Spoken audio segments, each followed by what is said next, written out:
Welcome to स्टडींगर। आज की इस वीडियो में हम लोग क्लास 10th के मैथ के प्रश्नावली 12.2 की प्रश्न संख्या 6 को हल करेंगे। अगर ये वीडियो आपको अच्छा लगे तो एक लाइक कर दीजिएगा और चैनल को सब्सक्राइब करके बेल आइकन को प्रेस कर ऑल पे क्लिक कर लीजिएगा, जिससे हर आने वाले वीडियो का नोटिफिकेशन आपको समय से मिलता रहेगा। तो चलिए वीडियो को स्टार्ट करते हैं। तो दिया हुआ है 15 सेंटीमीटर त्रिज्या वाले एक वृत्त की कोई जीवा केंद्र पर 60 डिग्री का कोण अंतरित करती है। संगत लघु और दीर्घ वृत्तखंड के क्षेत्रफल ज्ञात कीजिए, जिसमें पाई का मान मुझे 3.14 लेना है और √3 का मान 1.73 का प्रयोग करना है। तो चलिए सबसे पहले हम जानेंगे क्या है लघु और दीर्घ वृत्तखंड का क्षेत्रफल निकालना है। पहले एक हम वृत्त बनाते हैं जो कि हम पहले बना के रखे हुए हैं। देखिए यहाँ पे आप लोग कभी भी वृत्त बनाइएगा तो हमेशा पेंसिल का यूज कीजिएगा, ना कि कलम का। अभी मेरे पास पेंसिल अवेलेबल नहीं है, जिसके कारण मैं आपको कलम से ही बना के दिखा रहा हूँ। 15 सेंटीमीटर त्रिज्या वाले एक वृत्त की कोई जीवा केंद्र पर 60 डिग्री का कोण अंतरित करता है। देखिए सबसे पहले हम 15 सेंटीमीटर का एक त्रिज्या खींचेंगे। हमें वृत्त जैसे केंद्र है, केंद्र से हम वृत्त के परिधि तक एक त्रिज्या खींचते हैं। ये त्रिज्या आपका कितना है 15 सेंटीमीटर। एक और खींच लेते हैं।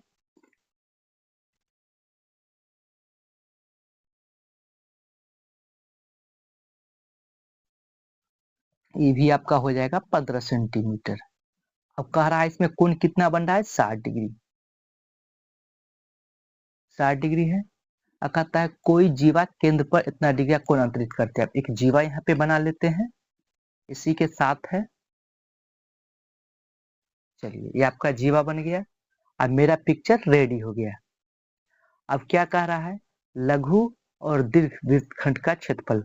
जैसे छोटा वाला आपका लघु वृत्तखंड है, एक बड़ा वाला दीर्घ वृत्तखंड का। पहले हम लघु वृत्तखंड का क्षेत्रफल निकालेंगे, बाद में हम दीर्घ वृत्तखंड का क्षेत्रफल निकालेंगे। पहले जानते हैं लघु वृत्तखंड क्या होता है और दीर्घखंड क्या होता है।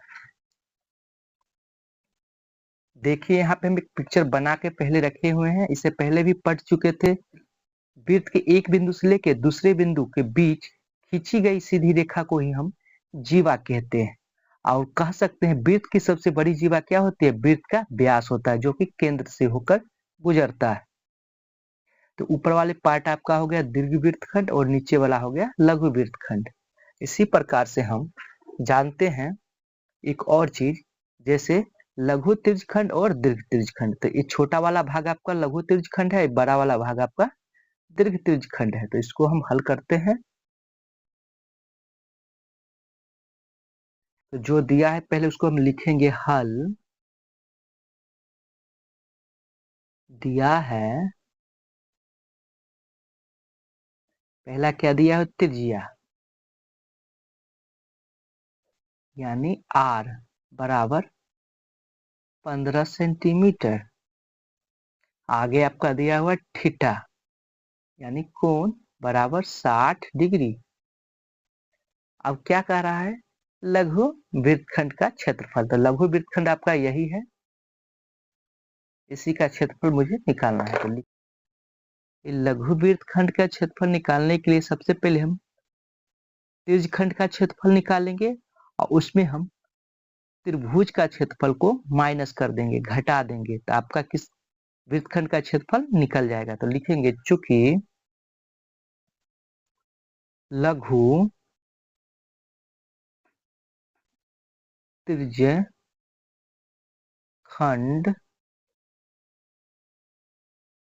का क्षेत्रफल बराबर क्या हो जाएगा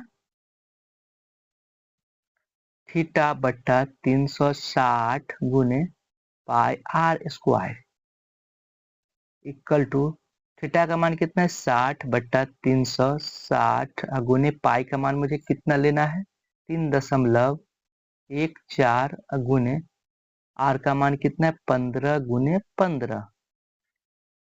आगे देखते हैं 60 एकम 60, 60 छक 360। फिर देखिए दशमलव हटाएंगे तो बट्टा में कितना आ जाएगा, 100 आ जाएगा, क्योंकि 2 अंक के बाद दशमलव है। फिर इसको काट देते हैं, 5 तिया 15, 20 पंचे 100, फिर 5 तिया 15 और 5 चौक 20, फिर 3 एकम 3 और 3 दूना 6। अब फिर यहाँ पे कटने वाले हैं, फिर इसको हम काट सकते हैं 2 से, तो काट देते हैं 2 से। 2 एकम 2, फिर ऊपर 2 एकम 2 और 1 चला गया 10 हो गया, फिर 5 दूना 10, फिर 7 दूना 14, 157 हो गया। तो ऊपर 157 बट्टा 4 बराबर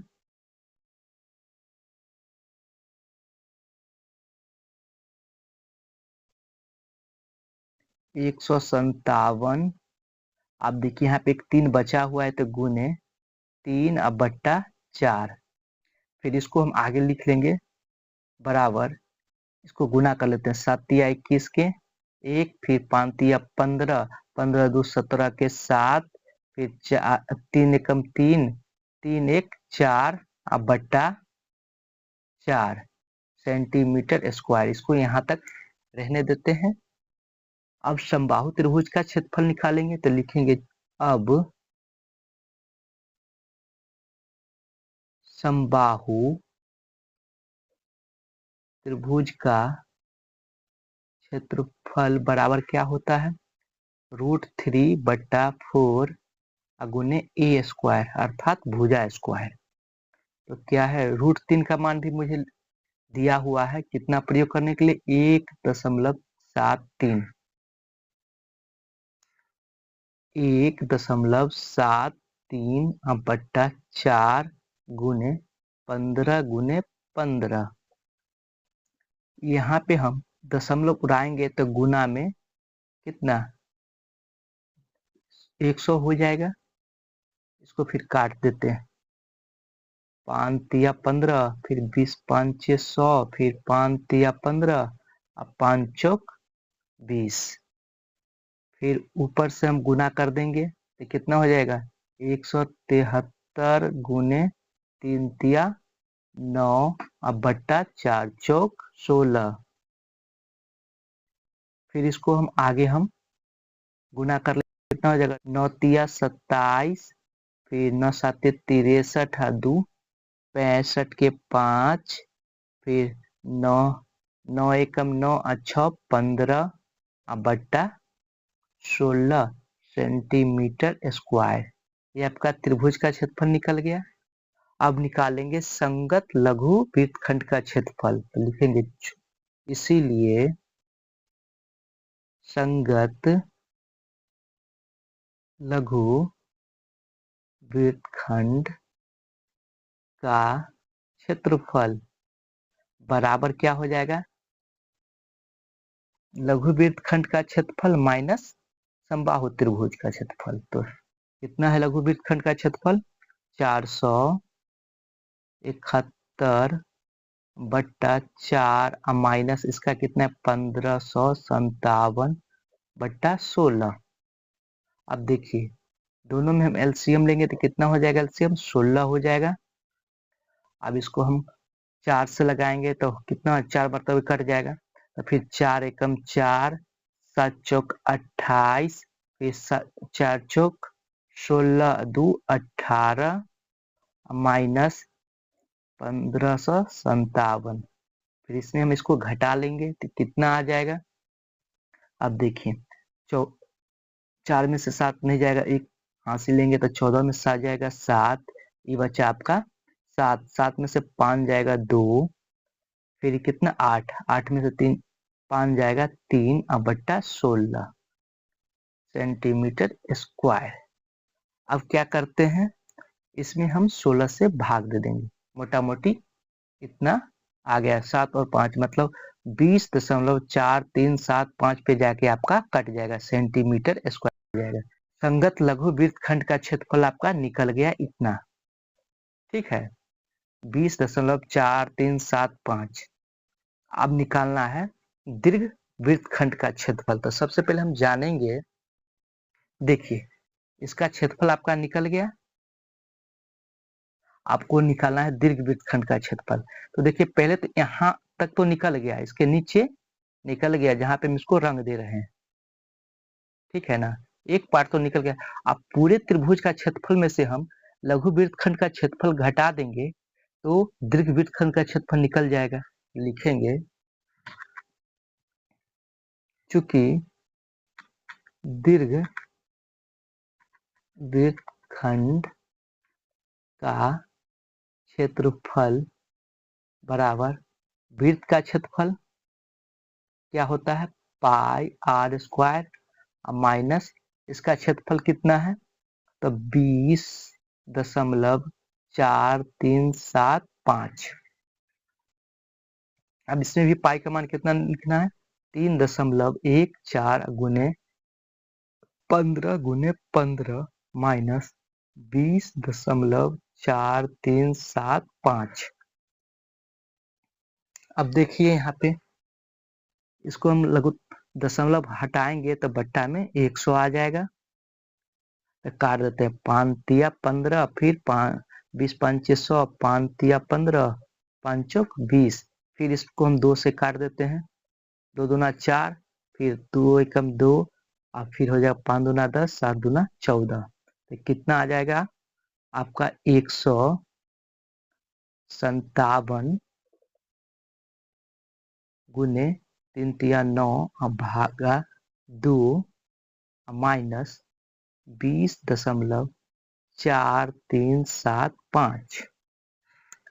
अब देखिए कितना हो जाएगा, 9 7 63 के 3, फिर 9 5 45, 6 51 के 1, फिर 9 एकम 9 अपन 14 माइनस 20.4375। देखिए यहाँ पे मेरा पेज खत्म हो गया, तो दूसरे पेज में लिखेंगे। आप देखिए इसमें भाग देंगे तो 7 दूना 14, फिर 1 आएगा, फिर 0, फिर 13, तो होगा 6 दूना 12, फिर 0.5 माइनस 20.4375। अब इसको घटाएंगे तो कैसे घटाएंगे देख लीजिए यहाँ पे। जैसे देखिए 706.5 है, तो यहाँ पर देखिए दशमलव के बाद कितना, 1 2 3 4, एक है 1 2 3, 1 2 3 4 अंक आ गया। इसको भी हम लिखेंगे 20.4375। घटाते हैं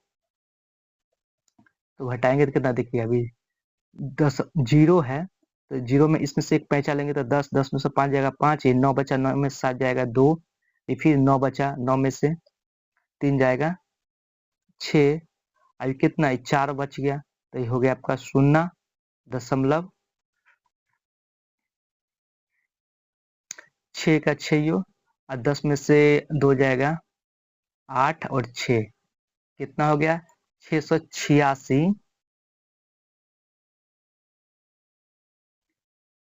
बराबर हो गया आपका 686.0625 सेंटीमीटर स्क्वायर।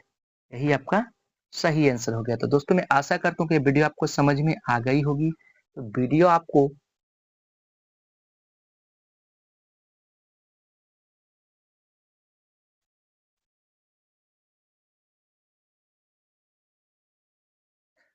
आपको कैसा लगा होगा तो आप लोग कमेंट में जरूर बताइएगा।